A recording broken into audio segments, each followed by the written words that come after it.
अभी question number जो 2B है 6 मार्क्स के लिए है, और ये भी क्वेश्चन बहुत इजी है, आपने ज़रूर किया होगा इंडेस 115 में। ये क्वेश्चन पिछले कुछ RTP MTP और एग्ज़ाम में भी आ चुका है। जहाँ तक मेरा अंडरस्टैंडिंग है, most of the questions are from study material, RTP MTP and past exam. तो पूरे डिटेल में करना है, इसलिए हम लोग अपनी क्लास में क्या करते हैं, सारे क्वेश्चन RTP MTP एग्ज़ाम और स्टडी मटेरियल के पूरे करवाते हैं। सिर्फ स्टडी मटेरियल के क्वेश्चन से काम नहीं चलेगा, क्योंकि RTP में नए नए क्वेश्चंस भी आ रहे हैं। तो मेरे प्यारे स्टूडेंट्स, मैं इस प्लेटफॉर्म को मार्केटिंग के लिए यूज़ तो नहीं करना चाहता हूँ, लेकिन फिर भी अगर आपको नहीं बताऊँगा तो आपको पता नहीं चलेगा। हमने एक बुक बनाई है जिसका नाम है FR class note with solution. देख रहे हैं आप ये बुक?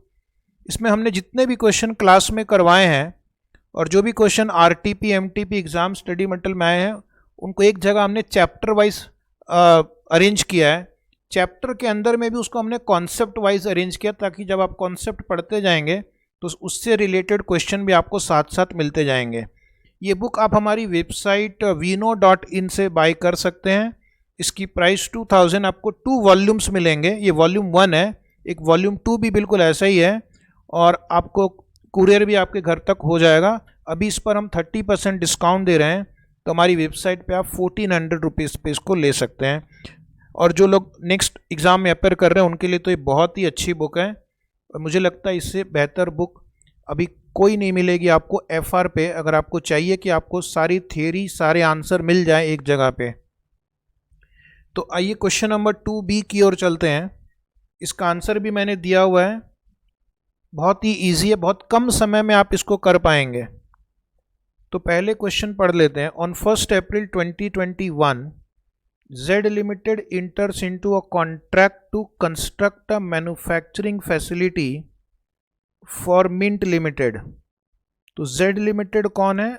सप्लायर है, सेलर है, और Mint Limited is buyer, customer, at a fixed consideration of 30 lakh. तो फिक्स कंसिडरेशन को अंडरलाइन कर दीजिए, 30 lakh. Z Limited can earn incentive of 3.75 lakh if construction is completed within 24 months। तो एक इसमें वेरिएबल कंसिडरेशन भी है 3.75 लाख, लेकिन उसके लिए एक शर्त है, you have to complete in 24 months. Z Limited expects the cost to be 16.5 lakh। So initially the estimation of cost is 16.5 lakh. At the inception of the contract, Z Limited determines that the contract contains single performance obligation satisfied over time। तो अगर satisfied over time है तो आपको proportionate revenue recognize करना होगा। Z Limited also concludes that it is highly probable that a significant reversal in the amount of cumulative revenue recognized will occur, as the completion of the manufacturing facility is highly susceptible to factors outside of the company's influence due to exceptionally high rainfall। तो अगर आप sure नहीं है कि variable consideration जो आप अभी recognise करेंगे वो चेंज हो सकता है, तो उस केस में वेरिएबल कंसिडरेशन फिलहाल कंसिडर नहीं करेंगे। Only when you are sure कि सिग्निफिकेंट रिवर्सल नहीं होगा तो वेरिएबल कंसिडरेशन हम रिकॉग्नाइज करते हैं।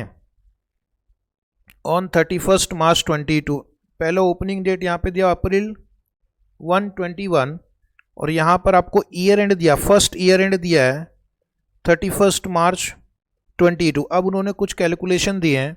Z Limited has satisfied 65% of the performance obligation। 65% performance obligation complete हो गया है based on cost incurred to date. तो आपका टोटल कॉस्ट है 16,50,000, उसका 65% कॉस्ट इनकर हो चुका है। तो this is my cost incurred till date. तो उसी तरह हम क्या करेंगे, जो हमारा रेवेन्यू है 30 लाख का, उसका भी 65% हम अभी रिकॉग्नाइज कर लेंगे। तो ये हो गया मेरा रेवेन्यू, ये हो गया मेरा cost. The difference is the profit to be recognised on 31 March 2022। अब आप लिख रहे हैं and conclude that variable consideration still constraint due to uncertain weather condition. तो अभी भी वेरिएबल कंसिडरेशन को कंसिडर नहीं किया गया है, सिर्फ जो फिक्स्ड अमाउंट है उसको कंसिडर किया है। तो फर्स्ट ईयर में ये आपका रेवेन्यू, कॉस्ट और प्रॉफिट रिकॉग्नाइज होगा। On 15 April next year financial year, next financial year में क्या हुआ, the contract is modified, contract is modified और modified whatever, the fixed consideration is enhanced to 2.25 lakh. तो पहले 30 लाख था, अभी वो 2.25 से बढ़ा दिया गया है। सो fixed consideration is 32.25 lakh and expected cost increase by 1.2 lakh. पहले 16.5 था, अभी 1.2 से बढ़ा दिया गया है, तो आपका एक्सपेक्टेड कॉस्ट भी बढ़कर 17.70 हो गया है। The contract period is also extended by 6 months. तो पहले 24 मंथ्स था, उसको भी उन्होंने 6 मंथ से स्ट्रेच कर दिया है।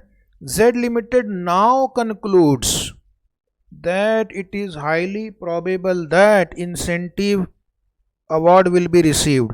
तो अब उनको लगा कि इंसेंटिव हमें मिल जाएगा, तो अगर इंसेंटिव मिल जाएगा तो आपके रेवेन्यू में 3.75 और ऐड हो जाएगा। तो total expected revenue will become 32.25 plus 3.75, जो कि मेरे ख्याल से 36 आ रहा है शायद, बाद में चेक करेंगे। The contract remains a single performance obligation. तो जैसे ये चेंज हो गया है, अब लिखा है compute as per applicable Ind AS for financial year 2023 revenue from the contract, contract cost and resultant profit, और उसके बाद लिखा है एडिशनल रेवेन्यू और catch up adjustment as on the date of modification of the contract on 15 April 2022। अभी बच्चे एक ध्यान रखना, इस क्वेश्चन में एक छोटी सी मिस्टेक है। सर क्या मिस्टेक है? इस क्वेश्चन में मिस्टेक ये है कि इन्होंने यहाँ पर ये जो डेट दिया हुआ है 22-23 दिया हुआ है, it should be 21-22, first year 21-22 है। तो फर्स्ट ईयर में कितना रेवेन्यू, कॉस्ट, प्रॉफिट रिकॉग्नाइज होगा, और 15 अप्रैल को 15 अप्रैल को जब आपने कॉन्ट्रैक्ट मॉडिफाई किया तो उसकी वजह से आप और कितना एडिशनल रेवेन्यू रिकॉग्नाइज करेंगे। तो वापस हम पूरा कैलकुलेशन रिवाइज करेंगे। अभी मेरा रिवाइज रेवेन्यू 36 हो गया टोटल, रिवाइज्ड कॉस्ट इतना हो गया है, जो ऑलरेडी हम रिकॉग्नाइज कर चुके हैं उसको लेस करेंगे, और जो डिफरेंशियल अमाउंट है उसको हम नेक्स्ट पीरियड में रिकॉर्ड करेंगे। तो देखिए उन्होंने आंसर भी दिया हुआ है, ट्रांजैक्शन प्राइस 30 लाख है, एक्सपेक्टेड कॉस्ट 16,50,000 है, तो आपका एक्सपेक्टेड प्रॉफिट जो है दैट इज 13,50,000। फिर लिखा है कि at the contract Inception Z exclude 3,75,000 bonus. पहले हम 3,75,000 बोनस को कंसिडर नहीं करेंगे क्योंकि सिग्निफिकेंट रिवर्सल होने की उम्मीद है। तो फर्स्ट ईयर के एंड में क्या करना है, रेवेन्यू रिकॉग्नाइज करेंगे 65% ऑफ 30 लाख, 19,50,000, कॉस्ट रिकॉग्नाइज करेंगे 10,72,500, 65% ऑफ 16 लाख, तो आपका जो ग्रॉस प्रॉफिट रिकॉग्नाइज होगा दैट विल बी 5,85,000। ये फिगर शायद डिफरेंट है, कुछ कैलकुलेशन में मिस्टेक हुई है। 19,50,000 माइनस 10,72,500, तो 877,500 ये आपका फर्स्ट ईयर में प्रॉफिट रिकॉग्नाइज हो जाएगा। Is it right? उसके बाद नेक्स्ट ईयर चलते हैं, उसके बाद will go to the next year. Next year क्या हुआ, 15 अप्रैल को कॉन्ट्रैक्ट मॉडिफाई हो गया, तो आपका फिक्स्ड कंसीडरेशन बदल गया है, एक्सपेक्टेड कॉस्ट भी बदल गया है। फिक्स्ड कंसीडरेशन 2,25,000 से और एक्सपेक्टेड कॉस्ट 1,25,000 से बढ़ गया है। तो अब आपका जो टोटल कंसीडरेशन है विच इज़ 36 लाख। मैंने आपको बताया था ओरिजिनल 30 लाख है प्लस 2,25,000 प्लस उसमें हम इंसेंटिव भी ऐड करेंगे 3,75,000। उसके बाद आपका जो टाइम है that is extended by 6 month. और इस बार आपको लगता है कि ये जो बोनस है उसको हम रिकॉग्नाइज कर सकते हैं क्योंकि सिग्निफिकेंट रिवर्सल अब नहीं होगा। तो 3,75,000 will also be considered in the total transaction price और एक्सपेक्टेड रेवेन्यू। उसके बाद क्या करना है, अब आपको पता है कि ये सिंगल परफॉर्मेंस ऑब्लिगेशन ही है, तो Z limited will treat it as a contract modification as if it were part of the original contract. तो आपका उसी कॉन्ट्रैक्ट को आपको एडिशनल कैलकुलेशन करना है। कैसे करेंगे, अब आप देखना आपका जो टोटल कॉस्ट है वो 10,72,500 आप इनकर कर चुके हैं और आपकी जो एक्सपेक्टेड टोटल कॉस्ट अभी बढ़कर हो गई है 17,70,000। तो प्यारे बच्चों 10,72,500 डिवाइड बाय 17,70,000 करेंगे तो अब जो मेरा परसेंटेज कंप्लीशन है वो 16.6% आ रहा है। तो उससे मुझे एडिशनल रेवेन्यू रिकॉग्नाइज करना होगा। कितना, 60.6% ऑफ 36 लाख माइनस जो हमने ऑलरेडी पिछले साल 19,50,000 रिकॉग्नाइज कर लिया है, तो इसका डिफरेंस 231,600 आ रहा है। तो हमें 15 अप्रैल को एक और 231,600 रेवेन्यू रिकॉग्नाइज करना which is cumulative catch up adjustment. So that was a very good question on Ind AS 115।